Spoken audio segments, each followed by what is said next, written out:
Welcome, ladies and gentlemen, to today's matchup. Today, the Salette Lions are playing at the Lindenwood tournament against the St. Louis Jets, who are a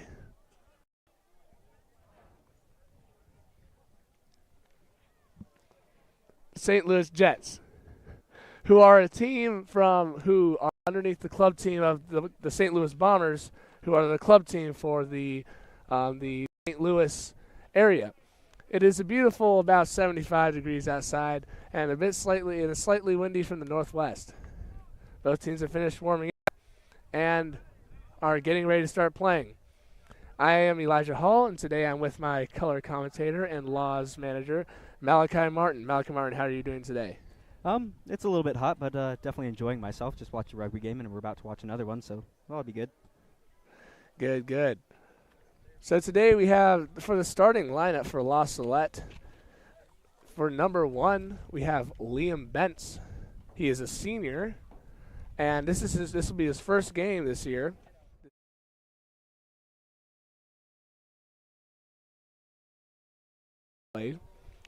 Starting hooker, or number 2, Tobias McQuillan. He's the one who hooks the ball into scrum and tries to get the ball back to the very back of the scrum in the middle. Number 3, Braden Wall. He is going to be what they call a tight head prop, and he will be the one who keeps the scrum together mostly.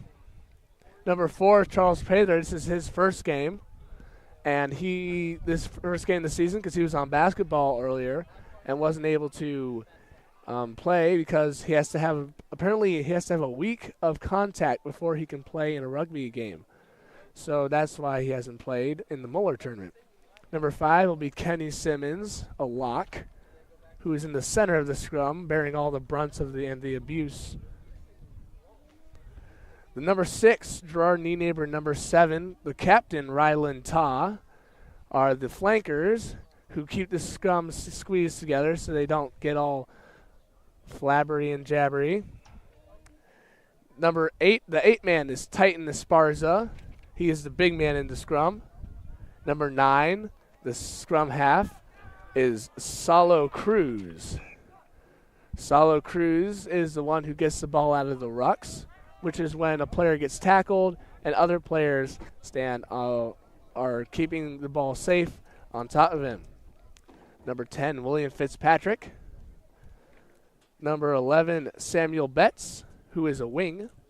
The centers, number 12, 13, and 14, are Lewis Dittman, Connor Hanlon, and Marcel Lefebvre. The fullback, number 15, is Daniel Sullivan. And I'm sorry, number 14 is also a wing. Marcel Lefebvre is a wing for his speed and his quickness. And then the subs, number 16, Ian Whitehead, 17, Theo Carlisle, 22, Martin Schoberly, 23, Henry Dittman, and 25, Nicholas Kellerman. This will be the first scrum of the game. It'll be the Lions scrum. Looks like the ref didn't like what he saw for the first time. Maybe unsteady or unstable. Just to explain the scrum a little bit, the Jets knocked on the ball, so they threw the ball forward while they were running. That is a technical penalty, so it is resulting in a scrum where the two teams pretty much just smash against each other for possession of the ball. The Salette Lions are allowed to angle the ball a little bit in the scrum so that they can most likely retain possession of it. It's easy for it to be stolen, however. We did retain possession, and now we're smashing down the field, hoping to see what we can do. That is right. And now we have the Lions crushing into the inside into the center. La Salette is known for their quick play and their speed because other teams are usually a lot bigger and stronger than the La Salette Lions. So La Salette really relies on their backs and their speed and their hands and their ability. Offsides call by the ref. Looks like he did not like the placement of some of those Jets, and La Salette is awarded a penalty where the other team has to go back 10 meters, and La Salette gets pretty much a free play. Well, he also has some injuries right now. So back at school, Eamon Martin, who would be playing fullback today, is not because of It is thought that he has a tear in a tendon in his knee, or like a little minute tear, so he wasn't allowed to play, and he's staying back getting that checked on. Gabriel Stafke has been sick for this past long time, for about this past week, and is currently on the sideline, not able to play. So is Xavier Dean. Xavier Dean is sick. He is attending the game, but he's right now sitting on the bench, not able to play because of sickness and disease. Also, Wyatt Herman, who tore a little something in his knee in the Rockford game, the game before Moeller, and will be out, but he should be in for the next match next week. And I think also Sebastian Cook, who subbed last 2 games and did make a difference in tackling and all that. Sebastian Cook is also injured. He got injured 3 days ago. In practice, he got tackled weird by Lewis Dittman, the number 12, who is starting, who is also a sophomore. He got his ankle sprained pretty bad, and he will probably be out for the next week or so. But right now, Lewis Dittman, he is a sophomore hailing from Idaho. Very, very strong, very quick. He usually has his way with things. He is definitely the strongest sophomore out there. Also, some younger players. So Lewis Dittman is the youngest player on this team. He's the only sophomore. Last year, Titan Esparza played as a sophomore, but had a knee injury, tore his meniscus. But this year, he came back in and showing his dominance again as 8-man. Liam Bentz down the sideline. And please notice this is a football field. The out-of-bounds line is on that yellow line that's right next to the black of the Lindenwood, where it says Lindenwood. That's where the out-of-bounds line is, because the football fields are usually bigger than rugby fields. And it is called touch. So when one says kicked into touch, that means the ball is kicked out of bounds. The line itself is called touch.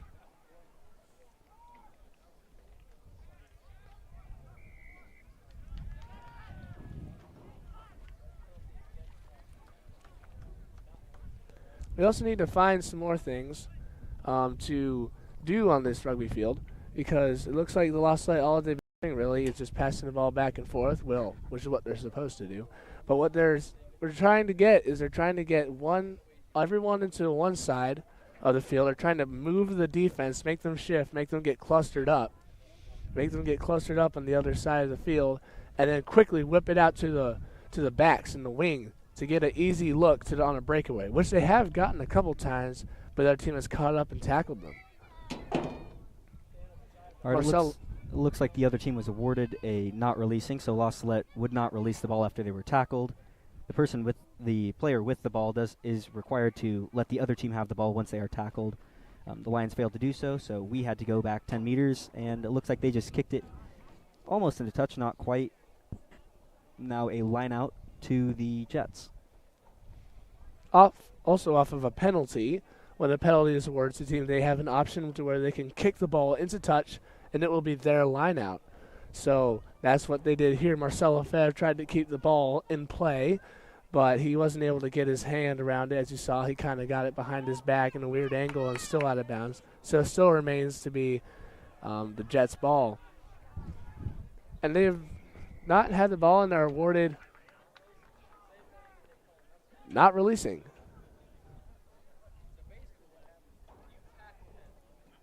La Salette Lion held onto the ball after the Jet player got tackled, resulting in a not releasing call, penalty. La Salette kicks it into touch, and it will be a La Salette line out at about the 30-meter line.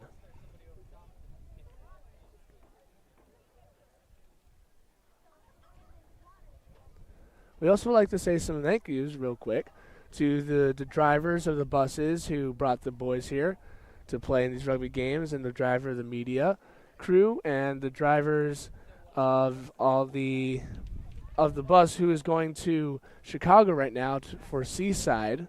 Seaside has a quick scrimmage, and Mr. Kopliku who is a house father at La Salette, will be driving a minivan, filming, and being a manager at the same time.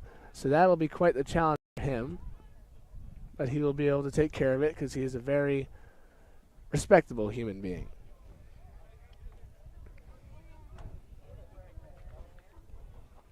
We'd also like to thank all of the managers, the players, the coaches, and also all those those people at home that are watching this, supporting La Salette, those parents and viewers. Just want to give a thank you to all those guys that maybe we don't see, but we know that you are there.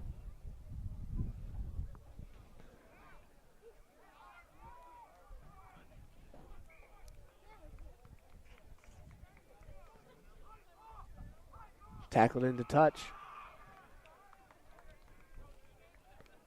St. Louis Jets have been fighting back strong, even though they're not listed in the top 50 in the clubs, which are usually better competition. They're not ranked top 50.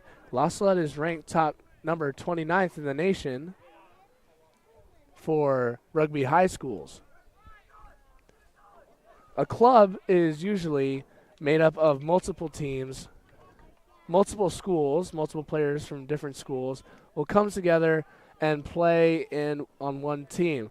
So you could have like 3 people from one school come and play together, and then have another kid from another school. Doesn't matter what size the school is. It could be a 4A school with 4,000 students. It could be like a 1A school with only 50 kids. But if they want to play rugby, they'll join the club team. And you'll have athletes of all different shapes and sizes, and they'll all play on one team. Whereas the school for like La Salette, everyone knows each other. Everyone's at the same school. There's like no one new coming in. So it is definitely more camaraderie for the La Salette because they're all at the same school. But it also gives the club team a chance to know about other kids' schools and know each other better and get to meet new people. Sam Betts tearing down the sideline, jumps over the run, runs into the try zone, and scores La Salette's first try. That is Samuel Betts, a senior hailing from Texas.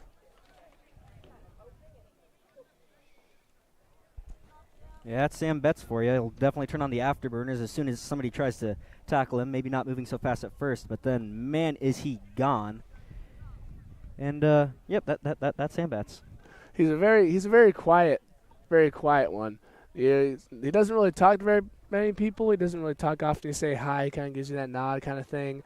He's really reserved. He's also head of jersey crew at La Salette, so he also has to make sure that after every rugby game, after every basketball game, all the jerseys are clean, which is kind of a bummer for after rugby games because he just after played a hard game. He goes back into the bunk room and he sees all those white jerseys covered in grass stains. And he's just like, oh, come on. And he has to go, and he does it anyway, and he does it with a good spirit. So we want to thank Sam for getting all these jerseys done. Also his affiliate, Peter Agba-Perrone, who is also the junior head of jersey crew, who also helps Sam out in this tedious work. Rather like football, after you score a try, you are given the opportunity to kick a conversion, where you try to drop kick the ball in between the 2 uprights. If you do so, you score an additional 2 points. Daniel Sullivan took the kick, made it. It's fairly easy. After the try, wherever the ball was put down in the try zone, you kick the ball in line with that. Since Sam was able to get it in between, pretty much right down the center of the uprights, it wasn't too hard of a kick. Sullivan made it with ease, per usual. And the ball was kicked. So if the ball is drop kicked out of bounds, out the back of the try zone, the team can choose to have a scrum at 50 meters, which the La Salette has chosen. So they're going to have a scrum for them at the 50-meter line, and they can get some good offense running with the backs, especially swinging it out to, of course, Sam Betts, who is really quick on his feet, or also Marcel Lefebvre, who is also very quick on his feet. He also has a fast sprint, not as fast as Sam, but he is very fast. Also, Lewis Dittman, who can bow his head down and crash into people and make it painful for them to play, make them want to stop trying to tackle him because he's too rough. It's all that Idaho. Marcel Lefebvre hails from Albuquerque, New Mexico, where he plays rugby sevens in the summer. So we can really see that paying off, especially in the Muller game and the Rockford game. He has several good runs, breaking people's ankles, and just speed, the way he sped through. Also, he had a injury during that his sevens during the summer. He dislocated his pinky finger, and ever since then it hasn't been the same. It's been more swollen. His right pinky finger has been more swollen than his left one ever since then. But he's been overcoming that very well in these games, catching the ball. He hasn't had a single knock, even though he gets the ball a lot, which is really good for him.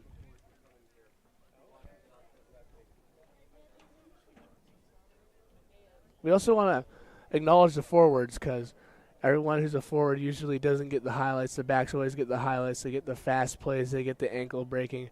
The forwards do all the pounding, and they keep the ball in play. They keep the ball for La Salette. The forwards are the ones who do all the work, well, most of the work. Of course, the backs do most of the scoring. But the forwards charge in, they support. Then they pass the ball out to the backs. And then the forwards come and support again. And they keep pounding. It's definitely one of the most tiring jobs.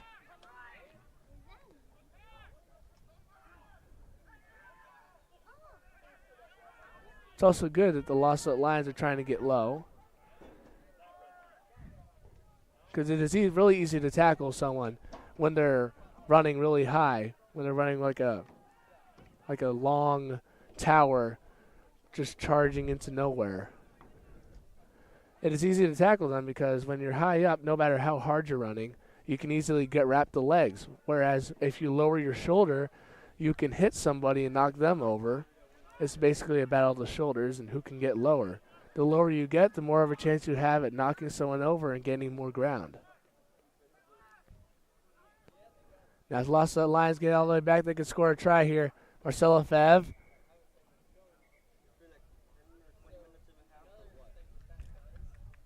Advantage is called, so there was some penalty awarded to the Lions, but the ref let the play continue to see if we could gain some ground against them. When we couldn't really seem to, he goes back to the original penalty.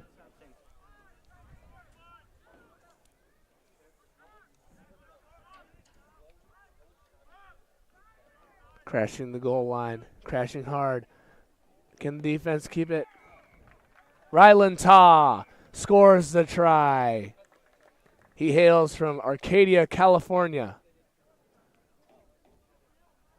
He is also very quick on his feet. He may not be fast in a breakaway, but his side-to-side is really fast. As we saw in the basketball season, Coach Rustio said that he played 3A defense because he was so quick from side to side, which you could really see in this rugby because he is really shifty, which is really good to be a forward because he is a 7, which is a forward. He is strong and shifty, so he can maneuver through people in this tight space because it is not really open when you have forwards crashing. It's really good to see him maneuvering there. We also have John Reen flying his drone, which is giving you all the beautiful drone footage from above, and Tom Staffke switching off the normal film, which is filmed by Ian Fahey.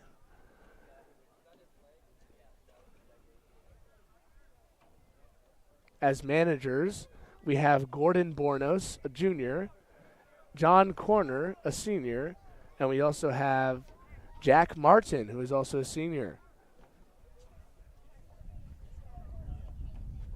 Jack Martin has an interesting history, being my older brother, that itself being a history. But he's played significant time on A-side, B-side, and C-side, pretty much in the same year, his sophomore year, until he had 2 or 3 concussions right in a row, thus taking him out of the sport that he definitely enjoys a lot, as he is very eager to tell everybody. But now he continues to give himself to the school program for rugby by managing, running out water, helping with production, filming, literally anything that needs to be done. So definitely a big round of applause for Jack. It's a good job for him persevering there. We all know it's really hard for him not to be playing rugby right now, especially his senior year. I bet he wishes really much to play rugby. Well, the Lions are up 12-0.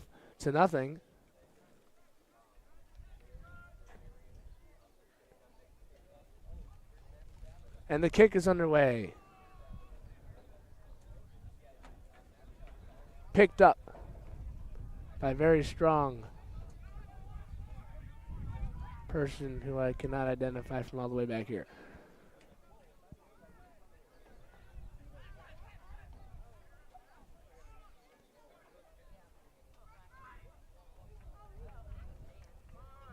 Daniel Sullivan, Sam Betts cuts inside. He is taken down. Good ruck over.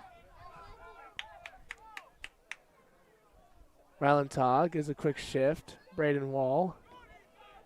Toby McQuillan sets a nice, strong ruck. Toby McQuillan, he is from Phoenix, Arizona.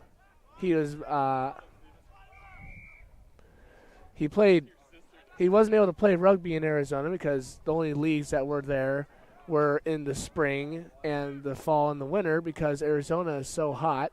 He can't play rugby in the summer. But the only time he could play AAU rugby would be in the summer. But he couldn't do that there. So he's really persevering here, getting in his off-season work during the spring before the season actually started, and getting stronger, most definitely. He also came back from this summer. He had a ankle.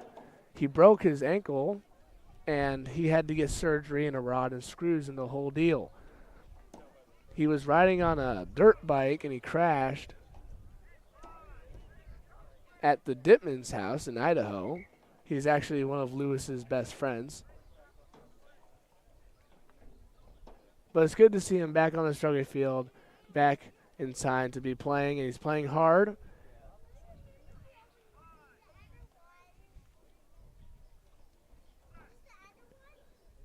And this will be the Jets' first scrum. La Salette not making any tackles there. Trying to get the steal, which in rugby is called a poach, when one puts his hands on the ball before the other team can ruck over and pulls the ball back. That is called a poach. And when he steals it and runs with it, that is called a poach.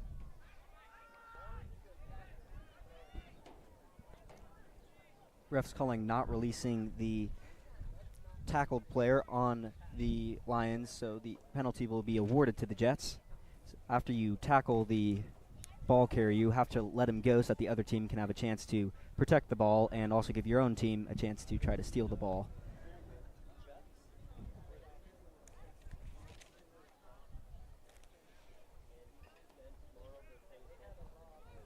And another scrum for the Jets.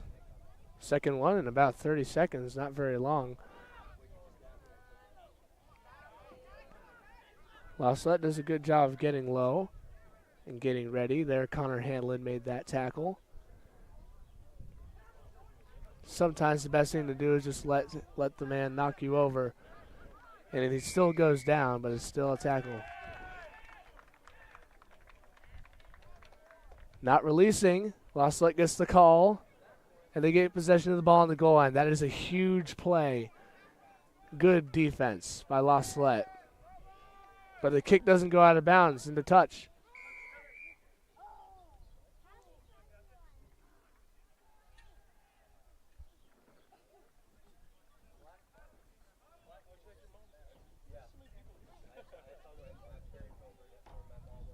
Looks like the ref has some words to say with the captain of the Jets and the number 15.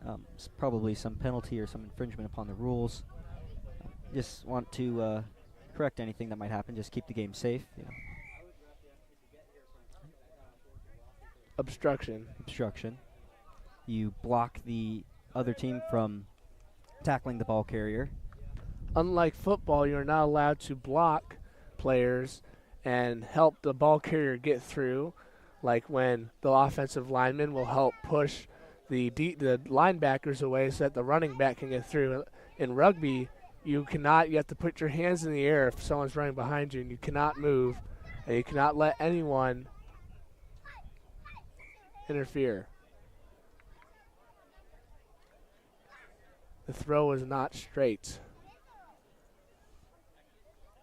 When the throw is not straight, it means that the the ball did not go through the tunnel, which is the center of the line out, and it went too close to La Salette's side, and resulting for a third scrum for the Jets of St. Louis.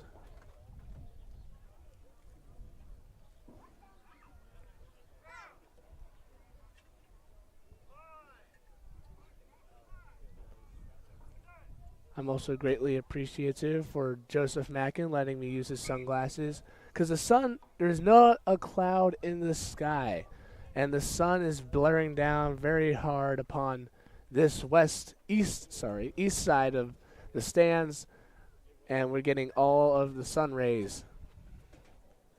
Much sunscreen in use.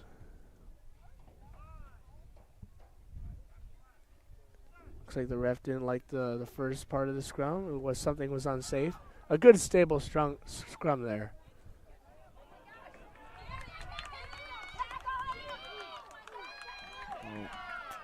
And number 20 scores a try, breaking through multiple Lions as he did so. When things like that happen, it's the fullback's job to make the tackle, to get in front, but it looks like Daniel Sullivan, who's playing fullback, was not able to get in front of him, and number 20 threw a quick step to the right and then went left, and Daniel Sullivan fell for that and gave number 20 that extra advantage to go.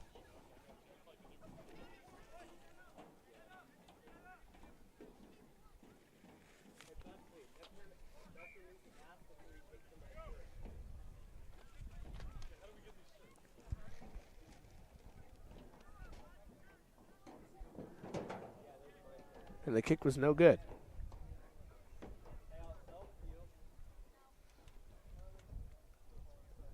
First time Lions got scored on this match. Let's see how they turn back, how they fight back after that breakdown. That 40-meter play by number 20. Against the wind, it was a pretty good kick. The Lions fighting back with tenacious defense.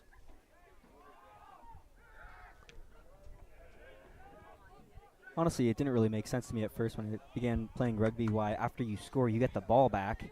That doesn't seem quite fair, but I was just reading in the rule book for a little bit of light reading last night, and it said that rugby rewards tenacious ball playing and strong handling of the ball with another possession. So that pretty much cleared that up, and I hope that clears up any questions that anybody's watching might have.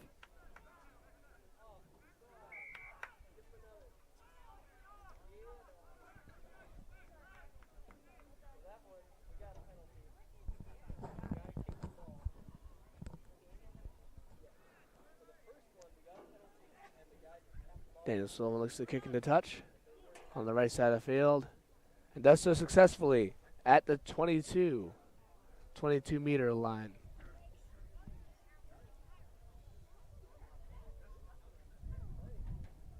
Wind is slightly picking up, so it's a good move for Daniel Sullivan to kick it more forward than sideways, because then if he kicked it more sideways, the wind might have carried it back into the field, the pitch.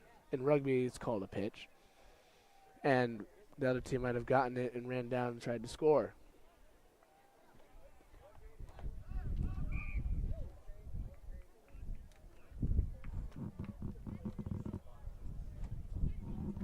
Knock on.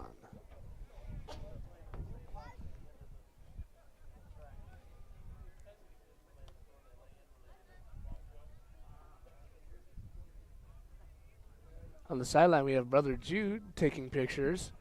He is also he's also the head of media at La Salette. He makes sure that all of those videos and all the games that you see are all good, and he takes off certain things that do not belong, puts things on, adds special things, makes the yearbooks, and does all those things. I want to thank him for that.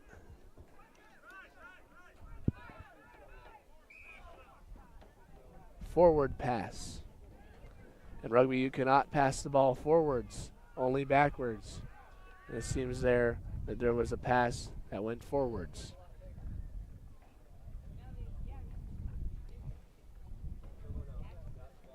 Also because this tournament is in Lindenwood, Missouri, which is very close to St. Louis, basically in St. Louis. All of the St. Louis families whose sons attend La Salette are here, and also some other families from St. Clements and Silex, Missouri, which are just a bit more south and central. So it must have been only maybe an hour or so drive to get to St. Louis.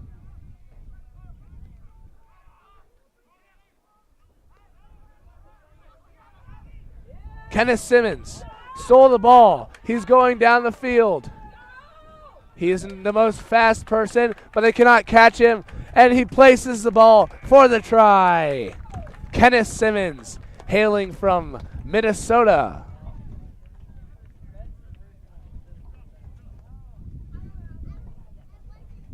That'll be his first try of the season. There is truly no word for Kenny. He can ride the unicycle, shoot threes while riding the unicycle. He can sing the ABCs backwards. And evidently he can turn on the afterburners and score tries, which is honestly the most impressive of them all, considering his size at 6'3". 190 pounds. That is a big boy.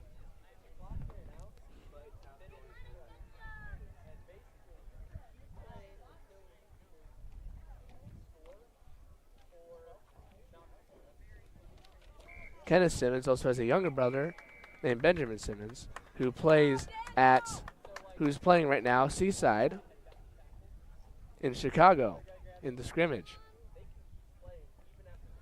And halftime is called. In this first half, we've been seeing mostly passing plays by the Lions, not much forward crashing, mostly just crash, then pass the ball out and just keep passing it so you can find someone open on the wing, which Lhasa has been very successful at. They've also been getting some good plays and good goal line defense where they had some not releasing calls. 17-5.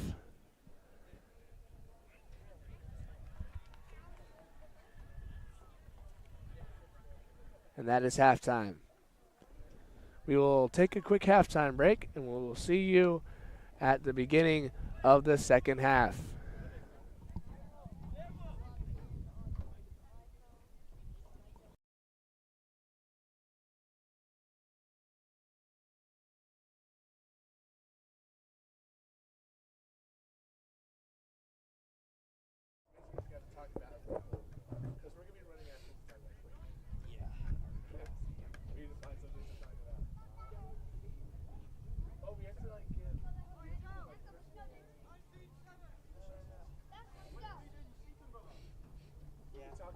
We can talk about seasons before. We can talk about. Yeah. I mean, literally anything. Yeah. That's half. Like last week, yeah, these are like full games. Well, these are not. Oh wait, these are not full, but yeah, 60. So not 70. Okay, yeah, there we go. They added the 2.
Welcome back, ladies and gentlemen, to the Salette A-side varsity game at Lindenwood tournament versus the St. Louis Jets A-side varsity.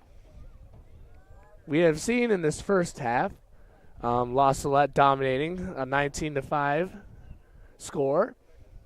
Sam Betts scoring the first try, Ryland Ta pounding in a second, and in the third try,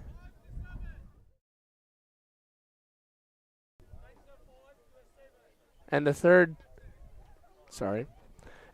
try was by Kenny Simmons, who stole a pass and ran it in. He isn't the quickest one on the field, but he made it all the way because the other team missed tackles and are probably too scared to tackle him because he's very big.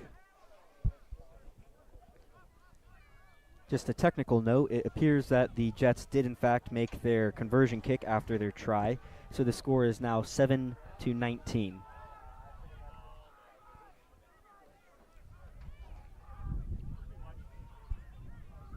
The wind is picking up now. Unfortunate for the Jets because down there going against the wind, and Salette is going with the wind, so Daniel Sullivan will have some extra air to kick on.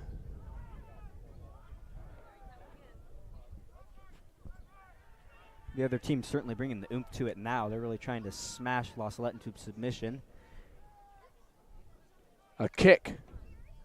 A good catch by Charles Prather, who gets that to Sam Betts. Last year, Charles Prather was playing a center position, which is a back. And he did do a very good job, so he still has those hands, and he still has that quickness. Kenny Simmons got driven back. Braden Wall. Liam Betts trying to commit a tackle. Couldn't get the offload. Liam Betts is also from Idaho. And this is his first time playing. So it's good to see him initiating the contact.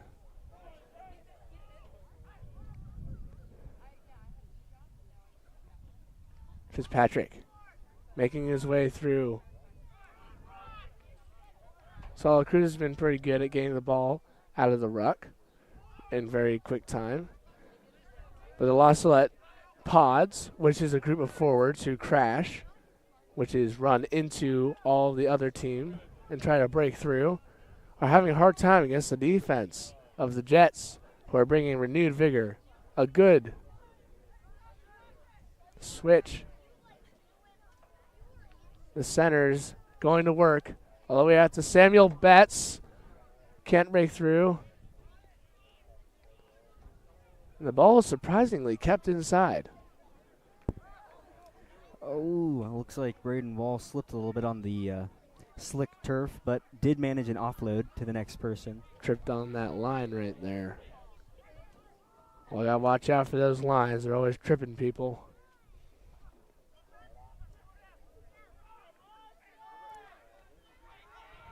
It's unfortunate. We are blessed to have two amazing rugby fields at the school donated to us by Tyke Nolman. They are real fields with real grass, which is really, I mean, it truly is just a blessing because, you know, oh, this turf seems so nice. It just really isn't it. Jordan Neener offloaded Tobias McQuillan, who lands in, and there's a try. Tobias McQuillan, second try of this season. That was a brilliant offload by Gerard Nienaber. Just a certain play that some people just cannot make. But Gerard Nienaber saw Toby there with his field vision and gave him that offload, and Toby was wide open for that try. A very jolly good play, I do say, chap. Nah, I don't like that accent. No, not really. No, I mean, yeah, like a couple years ago, even last year, Gerard had the unfortunate nickname of Knee Knocker instead of Knee Neighbor. He did have a tendency to knock it on quite a bit, and unfortunately off of his knee. But he's definitely squashed that this year with absolutely no knock-ons. And Daniel Sullivan, kick is good. He is 3 for 4 for kicks today. That's putting him at 75%. And over the course of this season so far, he has done very well. And doing the math quickly, He is currently 73% overall for kicks. 75 today. This morning during breakfast before the game, he told me himself that he wanted to be, his goal for this season was to be 90% for kicks. He started out pretty rough in the first games. During Rockford, he didn't do too well. He made 2 and missed 1, making it 66%, but that wasn't what he was going for. The second Muller game, he didn't do very well at all. He made 2, but he also missed 1, and he had a kick blocked because Father Bevan told him not to kick it from too far out. And so Daniel Sullivan took that too literally and went straight up. Very close. And the other team was very quick and got out on him before he could get the kickoff, really. And before it traveled 4 feet, it got blocked in the chest of one of the defensive players.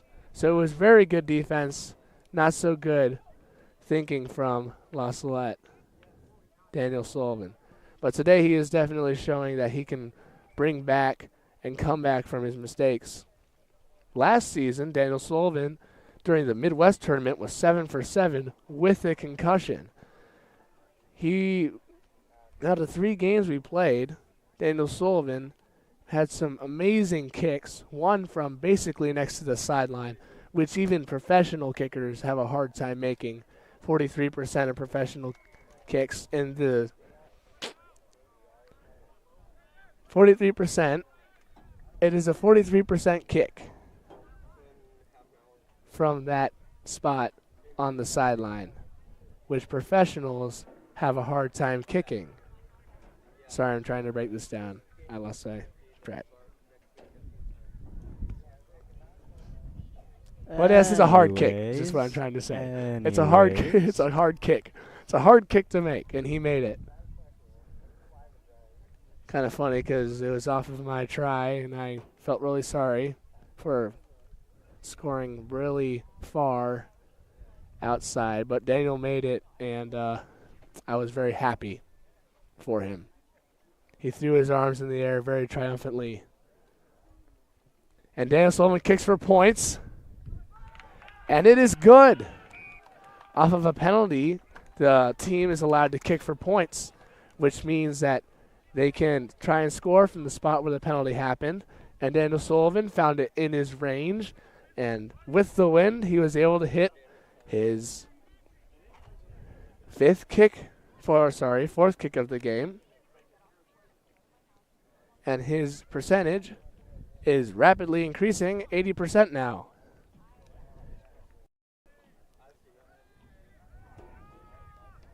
If he makes one more kick, that'll put him in at 83%. And that is 83 with a line over the 3, an infinite number of 3s.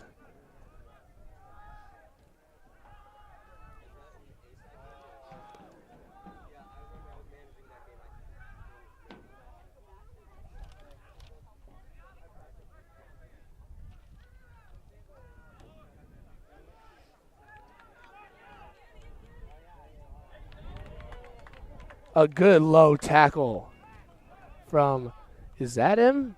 It is him. Daniel Sullivan. This is one of his first tackles all season. No one has really penetrated the Lions' defense, really, for Daniel to get a tackle. But in the 2 that did come to him, he missed. But today he gets one, and he gets a strong one. And he gets a very clutch one. And it looks like the Jets are taking a scrum. The Lions once again failed to roll away out of the ruck after they tackled the ball carrier. And the Jets opted to try to use their superior body weight to smash through a scrum into the try zone.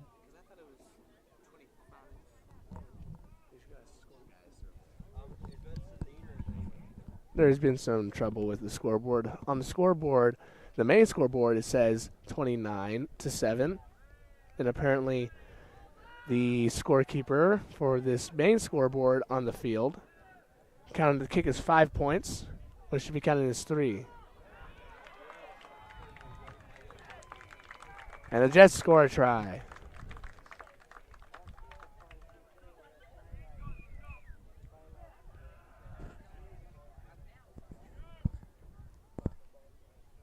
Lions defense not able to hold them in. They have to be more tenacious. They have to want it more. They have to want it more than the other team wants to score. Last night we were watching a Ireland versus Wales rugby game in the Six Nations, which is a rugby tournament for national teams from Wales, Scotland, England, France, and Italy.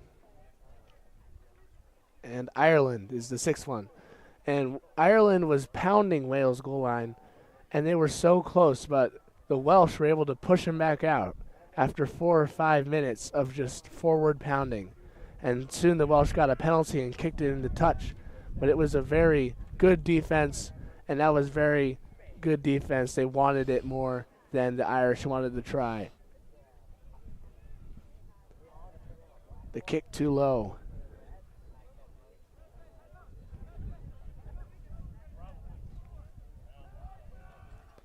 And Lions come back. This isn't the first time they had to come back after a try. It's the first time in the second half. Well, we'll see if they'll come back as they did in the first and score another. But even those kicks off of penalties, they serve a big purpose overall. Because some teams, as we saw in Moeller, when Moeller was tied, we were tied 19-19 with Moeller, Daniel Solon was going to make a kick off a penalty, which was very deep, probably at the 43-meter line. And it was just short. That kick could have won us the game. But things like that happen. Apparently he had a twisted ankle when he kicked it. So that also doesn't help. And he still apparently has a twisted ankle, and right now he's wearing an ankle brace on his left ankle. Yeah, so goes the kick for touch, and it is in touch. Going with the wind is definitely helping the Lions out here in the second half. With approximately 18 minutes and 30 seconds left.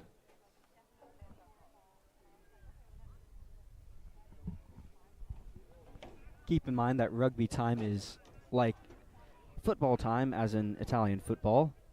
The clock goes up as any time that's lost in the game due to penalties or anything like that, the ref can add on to the end, so there probably is a decent chunk of time longer than 18 minutes left.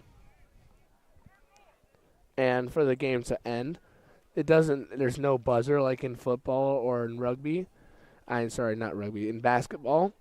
So what has to happen is a team has to make a dead ball, which means they have to kick it out of bounds into touch, or they have to knock it on or score a try.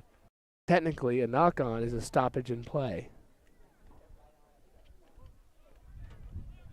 Anyways, if you just noticed off that line out, it seemed that both the teams just kind of like did a standing dog pile on each other. That's known as a maul. It's the team with the ball tries to just smash, and the other team tries to smash. It's pretty much just a standing up scrum. Anyways, the ball came out and play continued. Now, a team that's very strong with their mauls is Ireland, the Ireland national rugby team. Last night, also against the Wales team, they had a scrum, a full team scrum, which is very hard to do, very hard to coordinate. But what happened was they started off in a full team maul. And after the line out, they got the maul, and the forwards originally latched on, and they started pushing and started gaining ground, and slowly started making it to the try line. And so they had more defenders latch on to help push it back, which resulted in the Ireland trying to force another one. And after a good long time of pushing, Ireland finally rotated into the try zone and scored.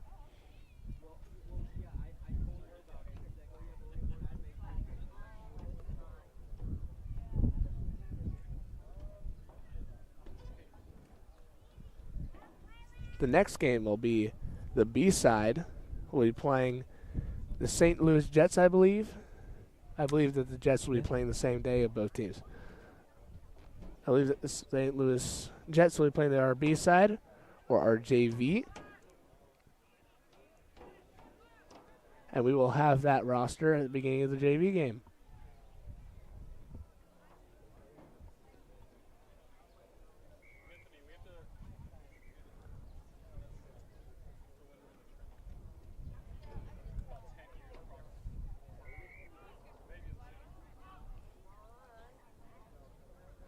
And the Lions run it in and place a try. I cannot see really who is over there who scored it. Titan Esparza? Or is that McQuillan? I think it was Esparza. Titan Esparza scores the try. A good switch pass. And he goes in and slams it.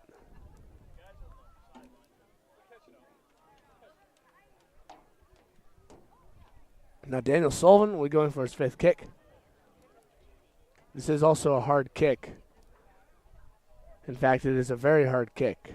It's one of those close to 50% that the national rugby players, national rugby kickers can make.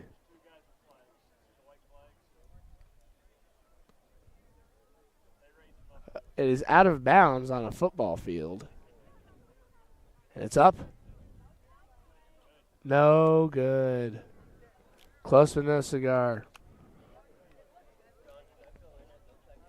You're way too young to know that quote. That's from the, what are they called? Those old comedians. Marx, the Marx Brothers. Say Groucho what? Marx. That's what that's quote. That's Close but no cigar? Yeah, it's from Duck Soup, I think. Yeah, it's Duck Soup. I was quoting the Tintin, the comics. What? I don't know. They had it in there. I didn't know. No, that's from the Marx Brothers. I didn't know. I mean, you're younger than I am by a month, but. What are you talking about? No, I'm old. I'm an old man. Yeah. So they all say. Maybe Father Carlisle's old enough to know. We'll ask him later. Yep.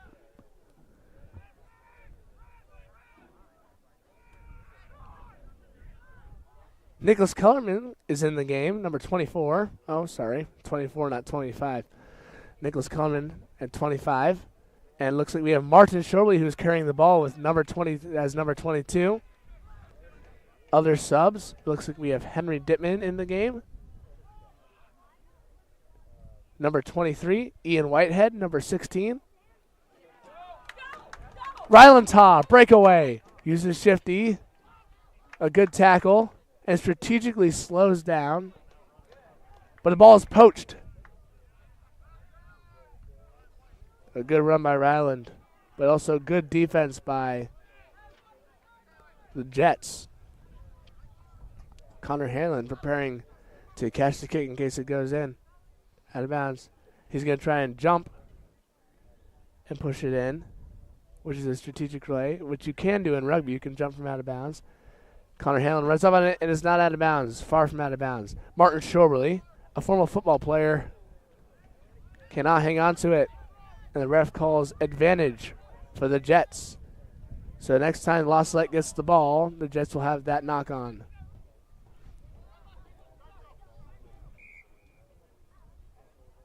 And there will be a scrum for the Jets.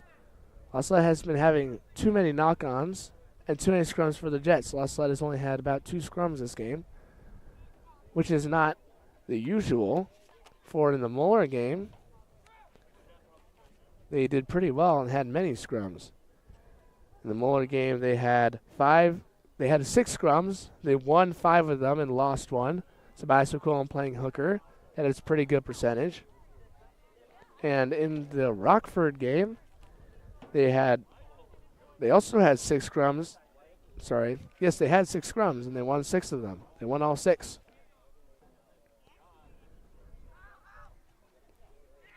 So, yes, Toby is doing a very good job as hooker.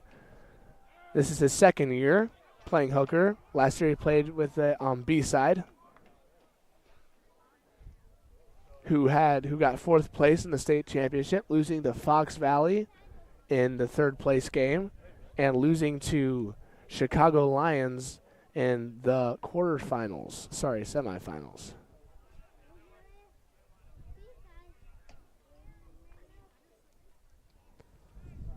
Last year, B-side, A-side lost to Glen Ellen Ducks, who is a club, so they're made up of different schools.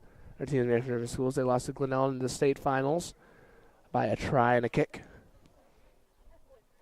And now this year they're trying to make up for it, and they're trying to get a good Midwest excuse me. They're trying to get a good Midwest title, and then they're going to try and see if they can make it the Nationals. Get invited to Nationals like they have in years past. They kick it a touch at the Jets 22.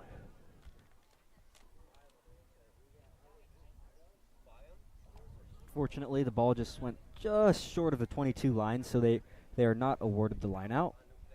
If you can kick the ball from your half of the field into the opponent's 22, you are given the line out, even though you kicked it into touch. However, because, as I said, they just couldn't quite make it, the ball just bounced just a little bit too early, the other team is given the line out. Can't really see the ref's call there. Looks like he didn't like how they were formed, the lineout was formed. Maybe two forwards were off. Nicholas Kellerman, a good reaction, a good tackle. Nicholas Kellerman is not a force you want to run into in a dark alley. Rather looking like Frankenstein and acting like one, he will smash you into a pulp if he gets too very angry on the field. Hopefully he does.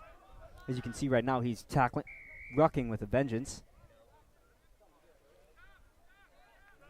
Nicholas Kellerman also, when he runs, his legs go out so far. I remember last year I was super scared to tackle him because I was scared to get kicked in the head, which does serve him good whenever he's running. It makes other little guys want to run away, even though I might not be a little guy. I'm also his size. It's also kind of intimidating having a potential kick. As also might because I might have been too wimpy. Nicholas Kellerman definitely inspires wimpiness in the best of us. He is definitely his own creature. He's his own man. He's also from St. Louis, which is right here, so his family's here watching the Kellermans. I also hear that Mr. Kellerman will be making some nice food for the rugby team and the crew. That is definitely the highlight of this trip every single year. When we come to St. Louis, it's the food. Because the food. Oh, man. I can already taste it. Oh, man. Oh, man.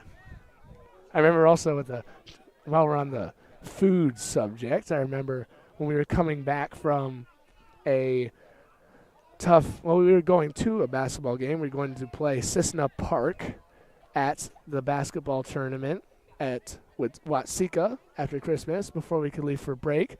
Brother Simon was going to make orange chicken and nice sticky rice. And I remember before the game, Charles Prather, our number 4 lock on this varsity team, who hails from Kansas City, Missouri, he told me that he couldn't wait to eat that delicious orange chicken. And I told him to focus on the game and let him, after we win, to eat the orange chicken afterwards. And we did just that. We won and had some victorious orange chicken and went home the next day for Christmas break. Sometimes you just got to focus on the games before you can eat the food. You got to get the reward. I mean, even if you lose, you'll get the food anyway, but the definition definitely tastes better if you win. Yeah, the taste of victory.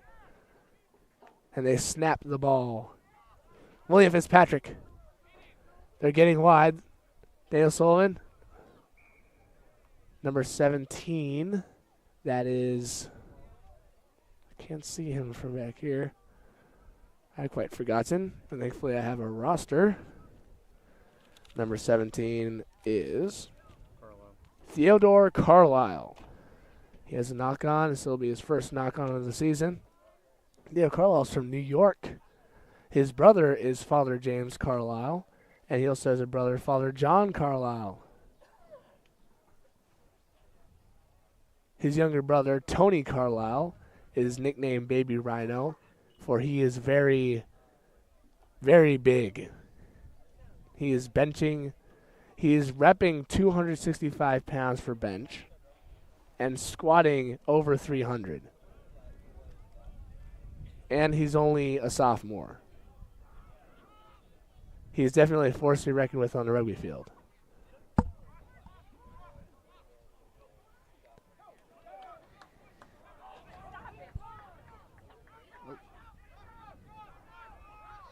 La Salette's trying to tackle the other player into touch.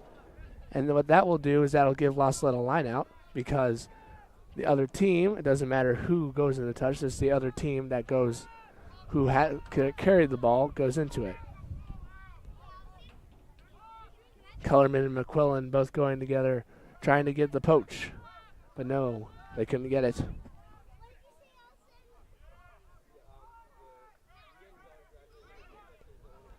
The St. Louis Jets have been doing a lot of stiff arming this game. Stiff arm itself I don't think is illegal, but I think what they're doing is they are letting their elbow bend just a little bit, so that's not a stiff arm, but they're still getting that extension, which is a very smart play if you are a back. Gets people off you. The Jets are called for not releasing the ball after being tackled, and the penalty is awarded to the Lions. If I wasn't as nice of a guy, I'd say that's what they get for trying to smack us. It looks like Daniel Sullivan is kicking for points. This will be his 6th kick of today. A lot of kicks. This is the most kicks he's kicked all season. In fact, this is, once he completes his kick, he is 1 away from his total kicks before this game. He kicked 7 kicks in 2 games, and this game this is his 6th.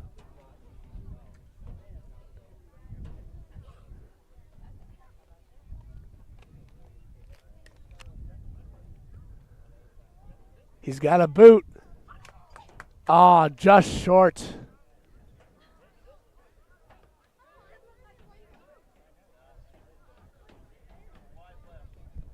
That brings him back down to 67%.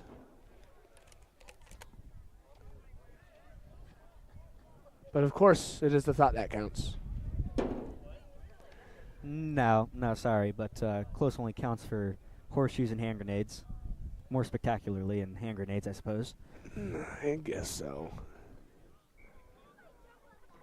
In any case, the definition of a win is not what the scoreboard says at the end of the game. It is not. It is how hard you play during the game.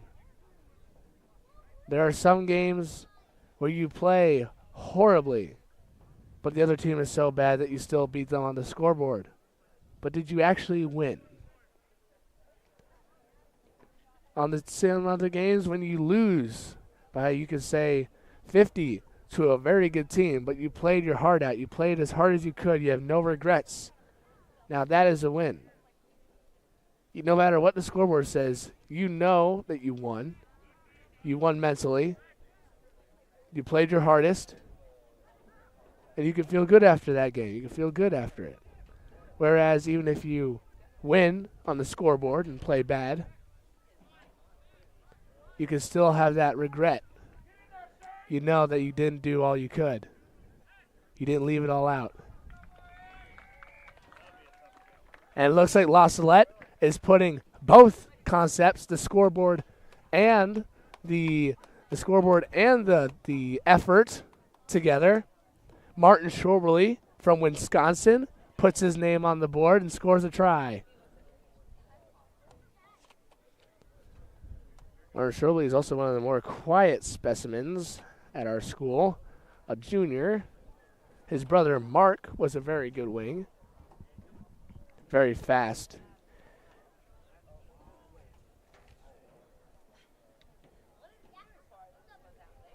And Daniel Sullivan will be going for 7 kicks.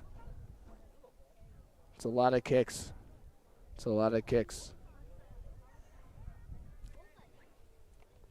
This will be Schorberly's first try of the season.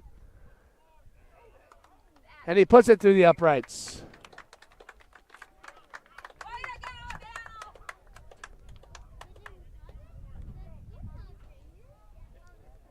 %. Handy dandy calculators. Malachi nods in agreement. Sorry, just taking the stats down so that we can have a little bit more jazz to talk about next game, which will be in about 10 minutes. This game looks like it's about wrapping up. The B-side game will be next. That's a high tackle. Luckily, the first one that we've seen this game, a lot of mostly safe play, not really too many dangerous play calls by the ref.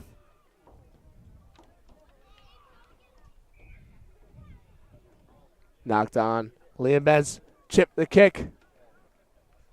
And it looked pretty good. He almost had it. He was outrunning everyone.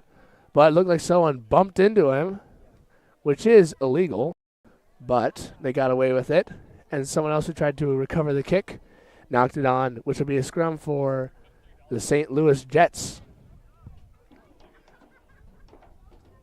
And right now the time on the clock is out, but there still could be time going in the game. It all depends on the ref.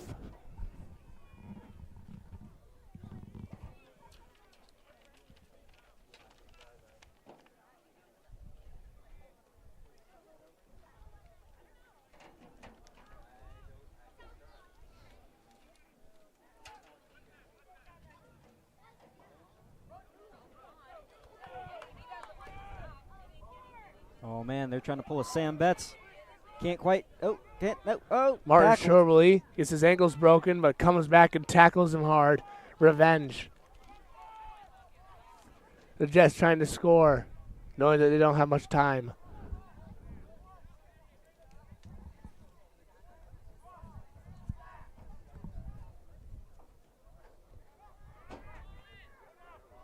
They're trying to, the team, the Jets, sorry, they're trying to get, when their tackled person is getting held up, they always try to get down on the ground so they can ruck over, but La Salette tries to hold them up so that they can't ruck over and they can still get some meters pushed back.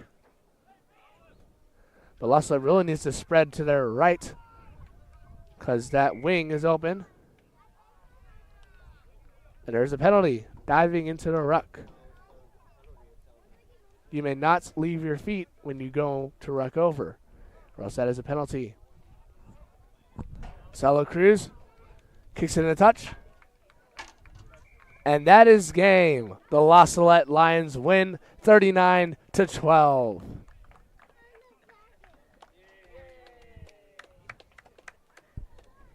Definitely been an exciting game. Lots of hands, a little bit of forward pack smash, but exciting altogether. We'll be back in a couple of minutes with the B-side versus the St. Louis Jets. Anyways, thank you for watching. Hope you stay tuned. Anyways, tomorrow we do have the A-side and B-side versus the Kansas City Blues. Sorry, the B-side will be playing against Bixby. Oh, Bixby. Thank you for watching.